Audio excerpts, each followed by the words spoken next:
उन्होंने प्रभु को नहीं पाया, उन्हें नहीं मालूम कि प्रभु किसका। जिन्होंने प्रभु यीशु मसीह के अनुभव को ले लिया है, उनको मालूम है कि यीशु कैसा है। और जिन्होंने कभी भी प्रभु यीशु को अपने अनुभव में नहीं लिया, तो उन्हें नहीं मालूम कि प्रभु कैसा है। और अनुभव में लेने के लिए मुझको और आपको उसके वचन को पढ़ना है, प्रार्थना करनी है। और मैं हमेशा इस बात को कहता हूं, आप लोग जितने लोग यहां पर आते हो, उस परमेश्वर ने मेरे और आपके लिए कभी भी कोई बाधाएं नहीं रखी कि आप किसी विशेष व्यक्ति के माध्यम से मेरे पास ही आओ। वो मुझसे आपसे कहता है कि अपने आप मेरे पास आ जाओ और मुझसे मांगना शुरू करो, मैं तुम्हें दूंगा, मैं तुम्हें दूंगा। अमूमन क्या होता है आप लोगों का सोच और आपके विचार, जब पादरी साहब से दुआ करेंगे तभी सब कुछ सही होगा, वैसे प्रभु सुनेगा, ऐसा नहीं। प्रभु तो आपके आवाज सुनने के लिए बेताब है, आपको सुनने के लिए, आपकी मांग को जानने के लिए वो तैयार है। लेकिन हम और आप उसको पुकारते नहीं, उसको आवाजें नहीं देते, और यदि देते हैं तो पूरे आत्मविश्वास के साथ नहीं देते, कॉन्फिडेंस नहीं मेरे आपके पास कि ठीक होगा कि नहीं ठीक होगा, मुक्ति मिलेगी कि नहीं मिलेगी, छुटकारा मिलेगा कि नहीं मिलेगा, आजादी मिलेगी कि नहीं मिलेगी। धोखा दोगे तो धोखा वो नहीं देगा, वो सिर्फ अपनी निगाहों को आपके ऊपर से करेगा। क्योंकि झूठ बोलने वाले और धोखा देने वाले उसकी बादशाह में कभी भी दाखिल नहीं होने पाएंगे। इसलिए हमको और आपको इस परमेश्वर के वचन पर पूर्ण रूप से ध्यान देने की जरूरत है, ताकि हम इसके ऊपर पूर्ण रूप से ध्यान दें, इसको समझें कि परमेश्वर आज चाहता क्या है, कहना क्या चाहता है, बताना क्या चाहता है, आया क्यों। आए तो बहुत सारे, सब अपने अपने उद्देश्य से आए, और सबके पीछे एक ही कारण था, पृथ्वी पर पाप बढ़े, है ना। लोगों का यही मानना है कि वो सब लोग इसलिए आए कि पृथ्वी पर पाप बढ़ गया, तो पाप बढ़ गया, तो पाप से आजाद करने के लिए, पाप से छुटकारा देने के लिए मनुष्य ने क्या किया। पाप बढ़ गया तो पाप कोई ऐसी चीज तो नहीं कि सड़क पर पड़ी हो कि कचरे के डब्बे में पाप डाल रखा हमने, ऐसा तो नहीं। पाप तो वो है जो स्वयं मेरे अंदर है। जब कोई चीज स्वयं मेरे अंदर है तो इसको दूर कौन करेगा, स्वयं हम दूर करेंगे। और यदि वो मेरे अपने बस की बात नहीं है कि मैं दूर कर पाऊं, तो कोई एक ऐसा व्यक्ति आएगा जो मुझको बताएगा कि भैया ऐसा करो तो ठीक है। हम लोग आगे चर्चा करेंगे, इस पर बात करेंगे। इससे पहले की बात करें, हम लोग प्रार्थना में जाएंगे और परमेश्वर से समर्पण मांगेंगे कि परमेश्वर हमको अपनी बुद्धि से परिपूर्ण करें, ताकि वचन के भेद समझ सकें। दुआ जीवित और समर्पित पिता परमेश्वर, हम आपको धन्यवाद देते हैं आपकी आशीषों का जो आपने हम सबको दिया, अपने वचन सबसे बातचीत, आपके वचन के भेद हमको आशीषों से भरे और महिमा से एक एक जन कर पिता परमेश्वर इस वचन को सही तरीके से सीख सके और जान सके और समझ सके। महिमा से प्राप्त। यीशु मसीह के नाम से जिस विषय के ऊपर आप बातचीत करने जा रहे हैं वो विषय है thanksgiving for our unity in Christ. मसीह में हमारी एकता के लिए धन्यवाद देना। मसीह में हमारी एकता के लिए धन्यवाद। ये आज का विषय है जिसके ऊपर हम लोग मनन करें। उस बात को पहले मैं कंप्लीट कर लूं जिस चीज को मैं आपके सामने बता रहा था कि बात को दूर करने के लिए बहुत सारे लोग आ गए, लेकिन उनके पास में था क्या? उनके पास में पाप से आजाद करने के लिए ऐसा कौन सी वजह थी जिसके ऊपर हम विश्वास कर सके और अपनी संतुष्टि को जता सके कि हाँ भैया ये बात बंदा सही है, ये जो कह रहा है सही कह रहा है और ये हमारे लिए जरूर से कोई ना कोई दोबारा कर देगा। तो और पुस्तकें बताती हैं कि उन लोगों ने पाप को दूर करने के लिए जिसके अंदर पाप था उसी को मारना शुरू कर दिया, यानी कि मनुष्य का संहार होना शुरू हो गया। क्योंकि मेरे अंदर पाप तो मैं कहलाया पापी, तो पापियों को मारना शुरू कर दिया। काफी दूर तक मारते चले गए, काफी पापी मर गए। एक दिन थकावट आ गई शरीर के अंदर, बुढ़ापा आ गया शरीर के अंदर और वो स्वयं कमजोर हुए और किसी ज्यादा भारी व्यक्ति ने उस व्यक्ति को मार के खा। जितने मरे थे उससे 10 गुना पैदा हुए, वो भी पाप के साथ पैदा हुए। तो पाप का तो खात्मा नहीं हुआ, पाप का अंत नहीं हुआ। तब बाइबल हमको बताती है ठीक समय पर यीशु मसीह धरती पर आए और धरती पर आने के बाद में उन्होंने इससे प्यार किया, पापी से। इससे प्यार किया। हम पापी कब कहलाए? जब मेरे अंदर पाप था तो हम पापी कहलाए। तो इस पापी से प्रभु ने प्यार किया। कोई सोचे कि इनका परमेश्वर कैसा है, बेकार किस्म का, सोच सकता है। सब तो पापियों से नफरत करते हैं, इनका परमेश्वर पापियों से प्यार करता है।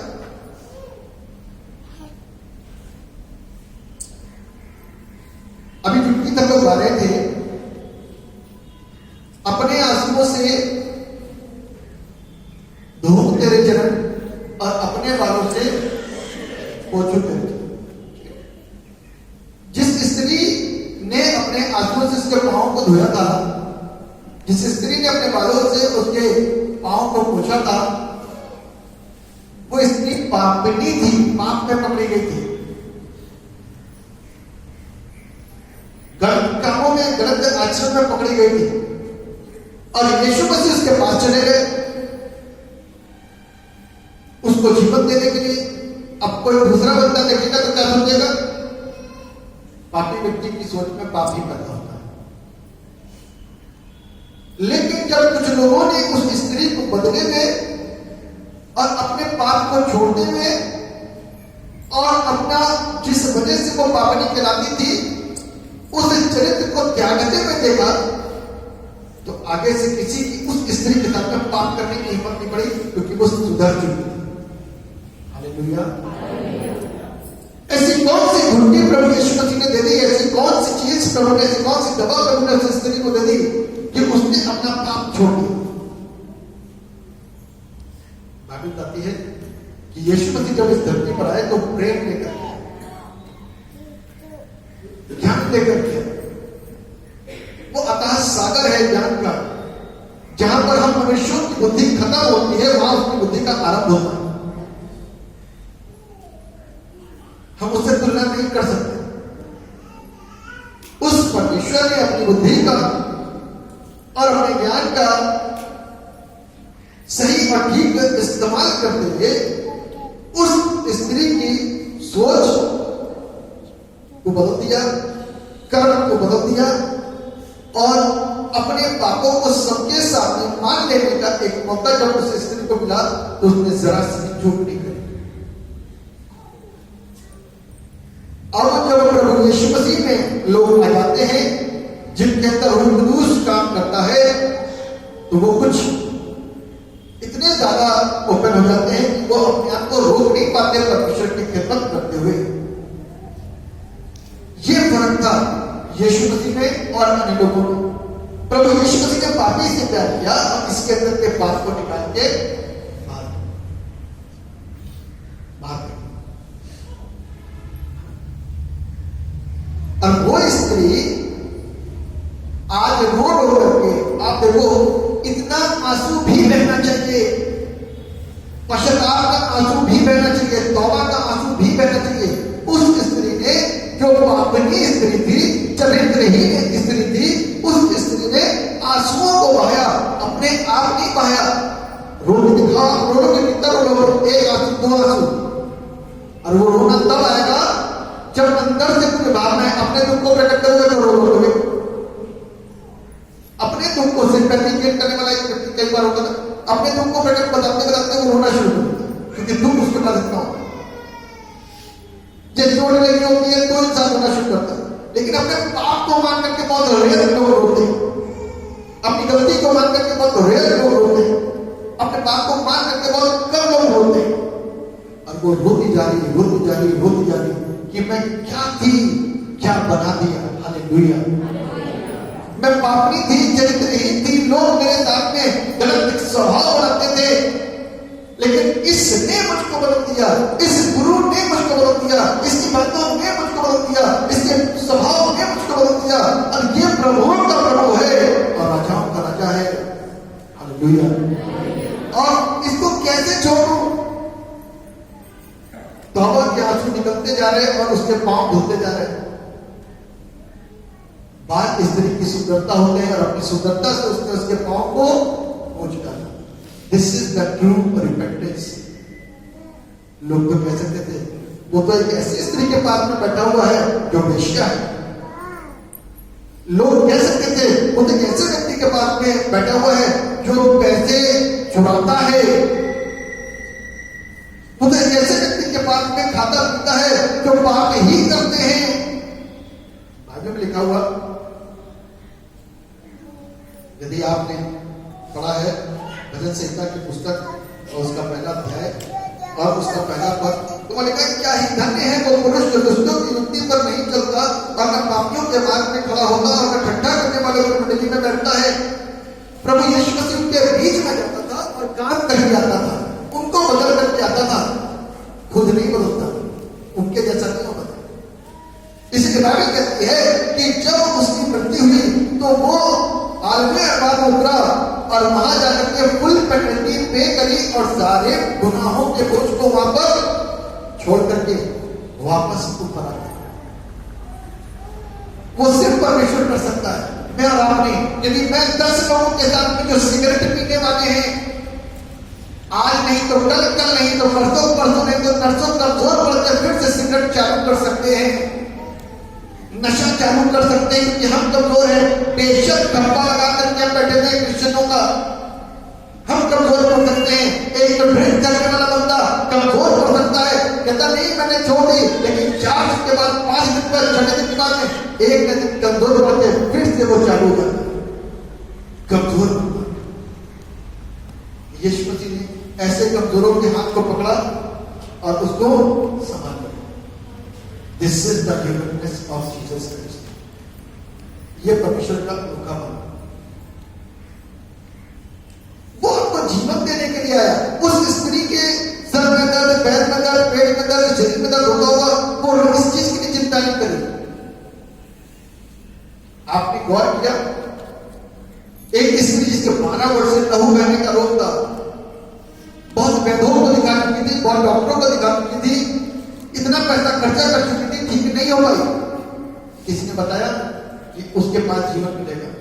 आप देखो, उसने सामने आकर के उसने ये नहीं कहा, प्रभु अब मेरे पास पैसा नहीं बचा, मैं भिखारी की समान ही हो गई हूं, बहुत पैसा खर्चा कर दिया, मुझ पर दया कर, बहुतों को ठीक करा, मुझ पर दया कर, मुझे भी चंगा कर दे। ऐसा नहीं कहा, सिर्फ इतना सुना था कि जो भी विश्वास करेगा वो नाश नहीं होगा, अनंत जीवन को प्राप्त करेगा, जीवन को प्राप्त करेगा। और लिखा हुआ है कि वो पीछे से उसके आंचल को जाकर के छू ली। आंचल मतलब कि कपड़े की एक और उसको पीछे से जाकर के छू लिया, स्पर्श करा, खींचा भी नहीं होगा, स्पर्श करा। मात्र स्पर्श से प्रभु की सामर्थ्य निकली और सामर्थ्य ने उस स्त्री के बहने वाले रोग को उसी समय चंगा कर दिया। हालेलुया। हैंड टू हैंड चंगाई। किस आधार पर? विश्वास के। उसने ये नहीं कहा प्रभु मुझे चंगा कर,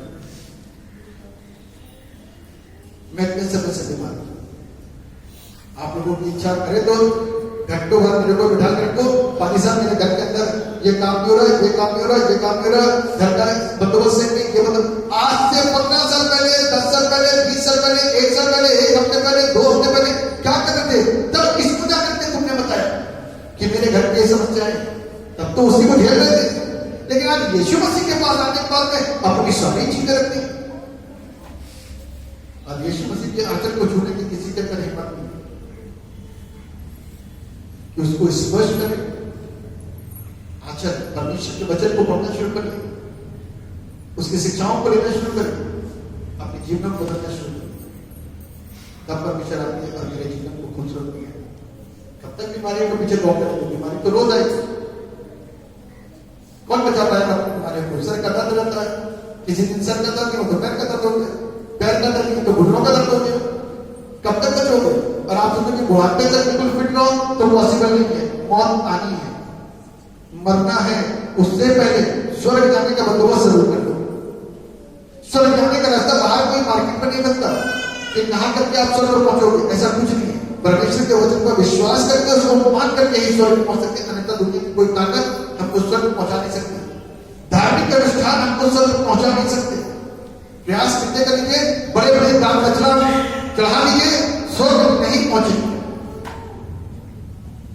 बाइबल हमको सिखाती है, बाइबल कहती है बड़े बड़े दान से बेहतर है स्थिर प्रेम तुम्हारे अंदर पाया है। उतावली वाला प्रेम नहीं, स्थिर प्रेम। एक होता जल्दबाजी वाला प्रेम, उतावली वाला प्रेम, और एक होता स्थिर प्रेम। कहता है स्थिर प्रेम से मैं प्रसन्न हूं। अपने प्रभु से स्थिर एक समान रिलेट करिए तो परमेश्वर की आशीषें मुझको और आपको मिलेंगी। लेकिन एक बात है, बाइबल एक बात कहती है, धैर्य जरूर रखो। वो नहीं रख पाते, टूट जाता है धैर्य। धैर्य पादरी साहब 8 हफ्ते हो गए आपके अंदर, अभी तक तो कुछ हुआ ही नहीं। 8 हफ्ते आपको अच्छी तरीके से याद है कि 8 हफ्ते आप चेन्नई के लिए आए हो। आपने किसी का 8 हफ्ते के अंदर पादरी साहब बाइबल मैंने इतनी पढ़ा ली और मेरा जीवन बदल गया। वही बोला कितना होगा भाई साहब, 8 हफ्ते के अंदर मैंने इतनी बाइबल पढ़ ली, मेरा जीवन बदल गया। इसको इससे प्यार करो, इससे प्यार करो। शरीर तो दुखों का पुतला है, ये तो आए नहीं शरीर, आते भी आते मेरे पे। इसलिए जीवन यदि चाहिए तो प्रभु यीशु मसीह के पास आइए, इसके वचनों को पढ़िए, इससे प्यार करिए, जीवन अपने आप मिलना शुरू। आपको पता नहीं चलेगा कब से कब आपकी बीमारियां आपके शरीर को छोड़ छोड़ के चलेगी। एक बात बाइबल कहती है कि उसके धर्म उसके राष्ट्र की खोज करो, सारी वस्तुएं तुमको, तो सारी वस्तुएं मिल जाएगी। आप अपने अंदर उस तरीके की चीजों को लेने के लिए प्रयत्नशील रहें तो परमेश्वर आपके अंदर सारी आशीष होती है। हालेलुया। कलाम हमको ये बताता है, आज हम लोग 50 वर्ष मनाने आएंगे। सीएनआई का क्या मतलब था? हिंदी में क्या हुआ? उत्तर भारत की वजह से अभी तक तो सिर्फ इंग्लिश में church of morning, church of morning, church of morning, एकदम जो बोलते हैं हिंदी तो थोड़ा सा सुनने में लगा कि ईस्ट वेस्ट नॉर्थ साउथ पूर्व पश्चिम उत्तर, उत्तर भारत की कलीसिया, उत्तर भारत की कलीसिया का गठन कब हुआ? अरे अभी कंफर्म हुआ बच्चे, उत्तर भारत की कलीसिया का गठन कब हुआ? शाबाश। कहां पर हुआ? नागपुर। ठीक, क्यों हुआ? ये तो बताया नहीं बन सकते, क्यों हुआ? बताया कि नहीं बताया? बताया पाली साहब ने आपको बताया कि बताया? क्यों हुआ? कौन कौन सी बातें थी जिसमें ये सारे एक साथ जुड़ गए? बपतिस्मा, प्रभुभोज और प्रशासनिक ढांचा और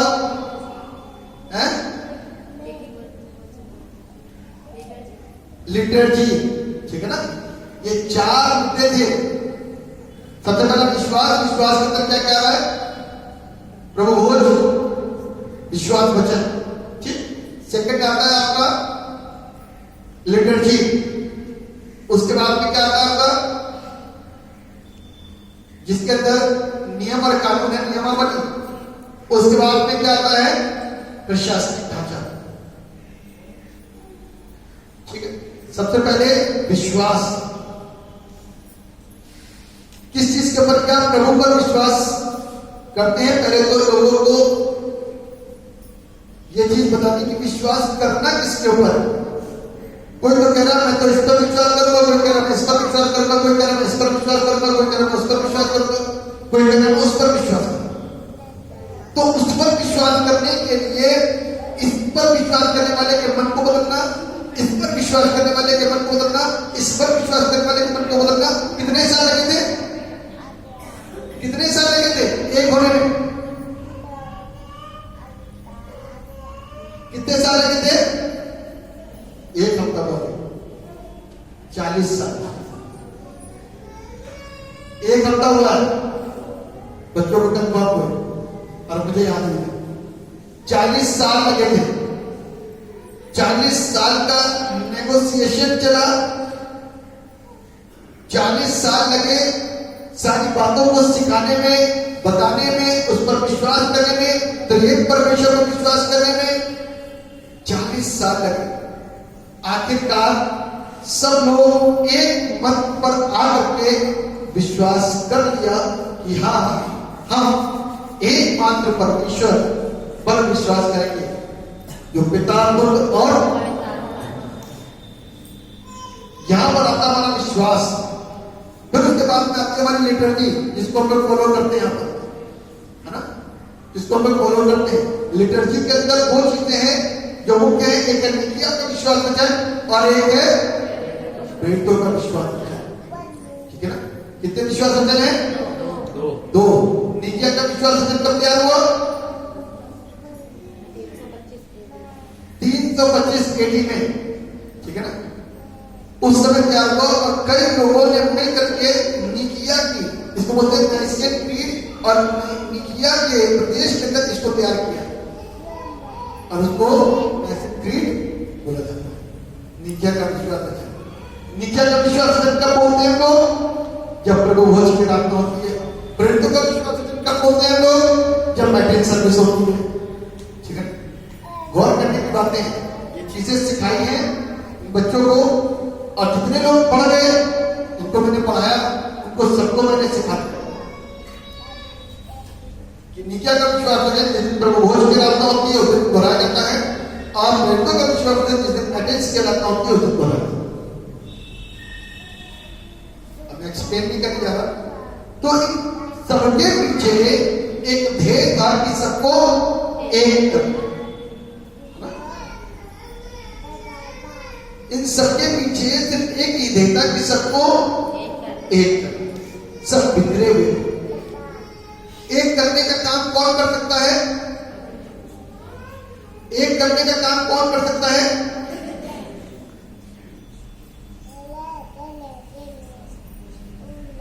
एक करने का काम वही बंदा कर सकता है जिसके अंदर धैर्य है, जिसके अंदर सच्चाई है, जिसके अंदर परमेश्वर की आज्ञा का पालन करने जैसी शिक्षा है, जिसके अंदर परमेश्वर का ज्ञान है, जिसके अंदर परमेश्वर की मर्जी को पूरा करने का जो अधिकार प्राप्त है, जिसको ड्यूटी मिली है, वो ही बंदा पूरे प्रार्थना के भाव में बड़े बोझ के साथ में इस काम को कर सकता है।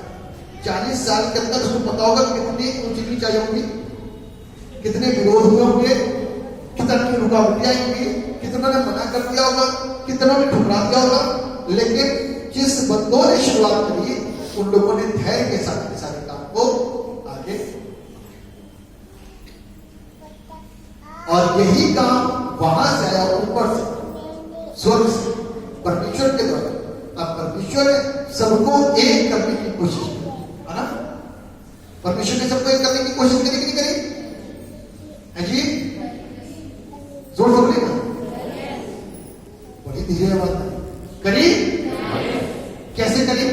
कोई प्रूफ, कोई उदाहरण? जी? अब ना तो कोई यहूदी रहा, ना कोई यूनानी रहा, सब एक है। समझाया? ना कोई छोटा रहा, ना कोई लंबा रहा, सब एक है। ना कोई कुछ, ना कोई नीच, ना कोई जाति, ना कोई वर्ग, सब एक है। प्रभु ने इस तरीके से सबको एक करा, वरना सबके दिमाग थे अलग अलग। मैं तो इस धर्म से हूं, इस जाति से हूं, बड़ी जाति है, हम बड़ी जाति के लोग हैं, तो छोटी जाति के साथ में कैसे बैठेंगे? ये फितूर को परमेश्वर ने निकाल करके बाहर करवा दिया। इस फितूर को परमेश्वर ने क्या करा? निकाल करके बाहर कर दिया। अब तुम सब एक सृष्टि हो, ना यू आर वन क्रिएशन, एक सृष्टि। और उस एक सृष्टि के मानने वाले लोगों को, विश्वास करने वाले लोगों को परमेश्वर ने क्या कहा? क्या कहा? कलीसिया। उसी को बोलते हैं ग्रुप ऑफ बिलीवर्स, विश्वासियों का समूह, जो परमेश्वर की आज्ञा का पालन कर रहे हैं, जिनके अंदर कुछ नीच नहीं है, जिनके अंदर भेदभाव नहीं है, जिनके अंदर छूतछात नहीं है, जिनके अंदर छोटा बड़ा नहीं है, उन सबको परमेश्वर ने एक कर दिया। और एक करने के बाद में उन लोगों को कहा कि ये कौन हो गए? ये कलीसिया है। कलीसिया शब्द का उद्गम कहां से हुआ?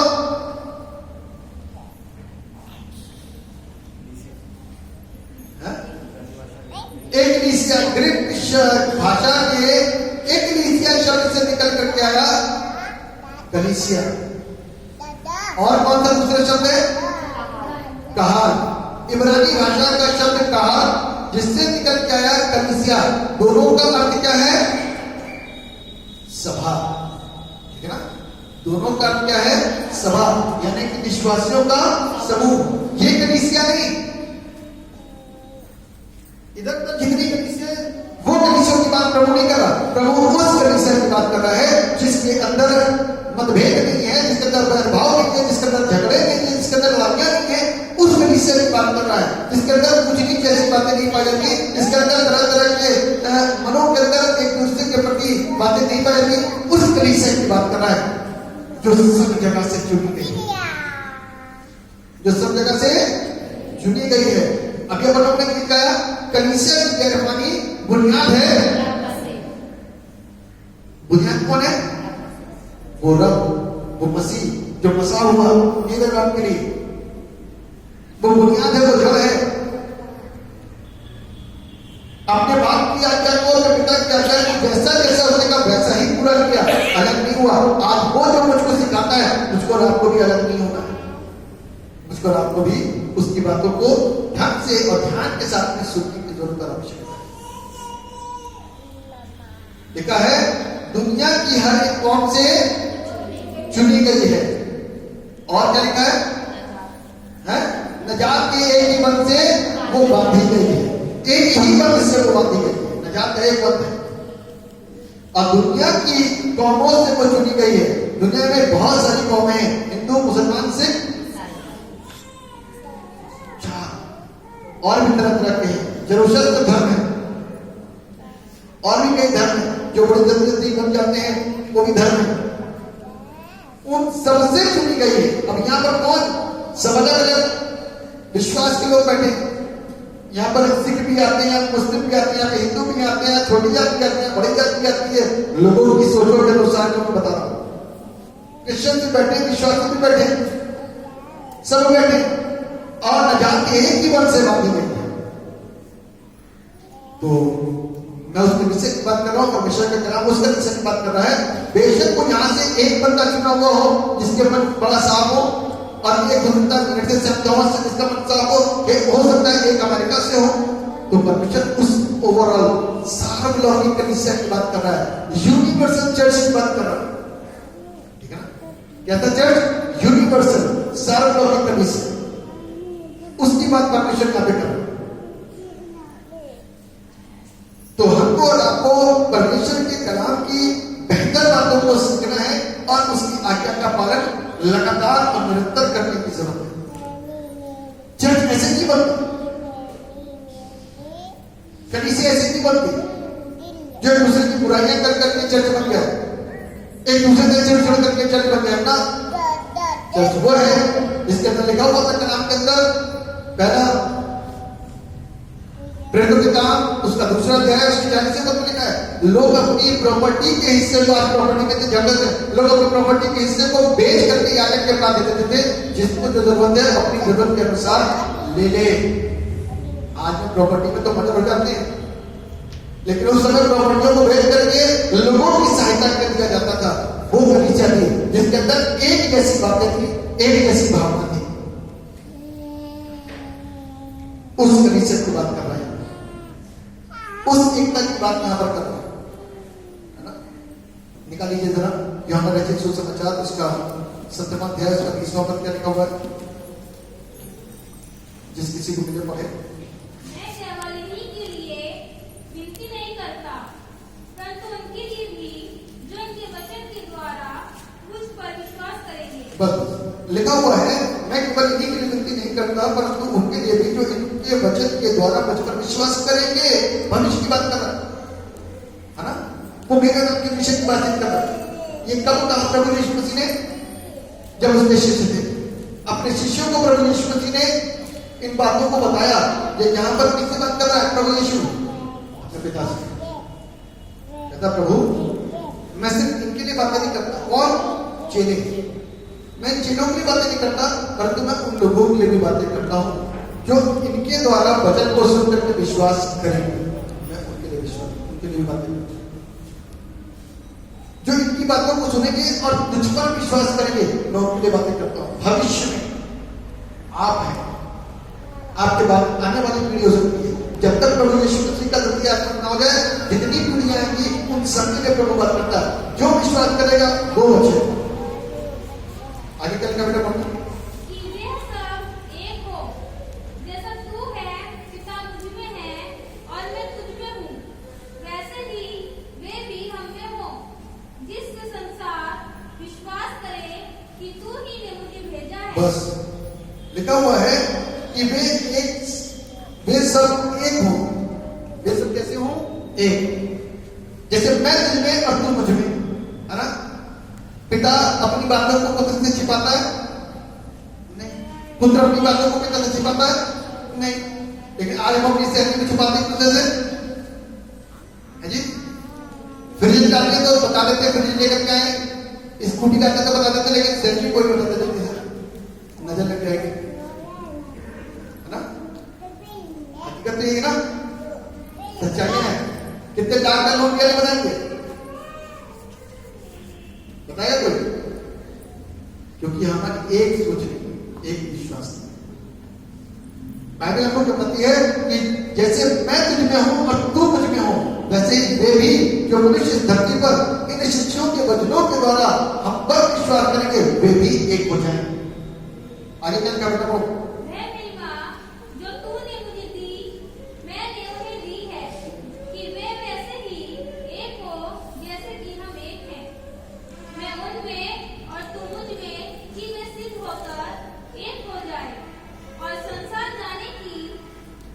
तू ही ने मुझे बस भेजा।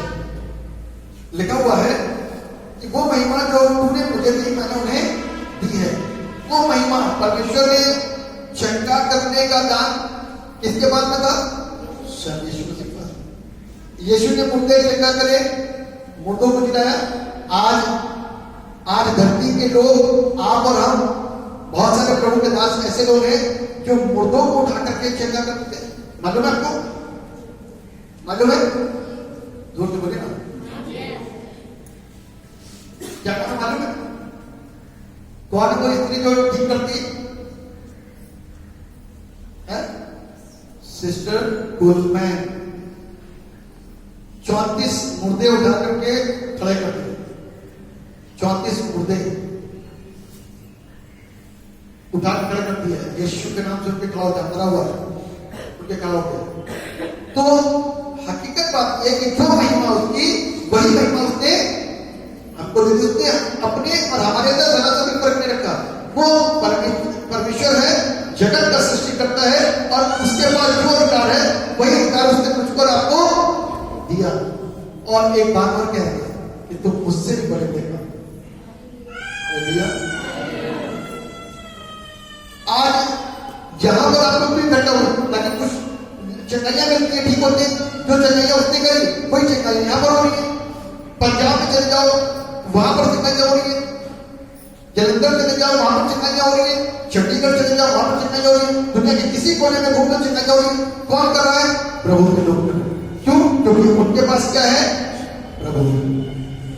जो महिमा उसकी है, वो महिमा उसने अपने लोगों को दी है। उसने हमारे और आपके अंदर फर्क नहीं किया। जितना महान कोई है, उतनी महानता उसने मुझको और आपको भी दे रखी है। उसने अपने परमेश्वर के जो ताकत और पद का अधिकार ना, उसने हमारे और आपके अंदर जरा सा भी भेद नहीं रखा, बराबरी का सारा काम। इसलिए आज जिस यूनिटी और जिस एकता के विषय में बातचीत करता है मुझसे आपसे, हमको और आपको उसकी एकता के विषय में इन शिक्षाओं को सीखना है, ताकि हम लोग इसको सीख करके आगे बढ़े और परमेश्वर के नाम को महिमा दे सकें। आज जब सब जगह सीनाई डे मनाया जा रहा है,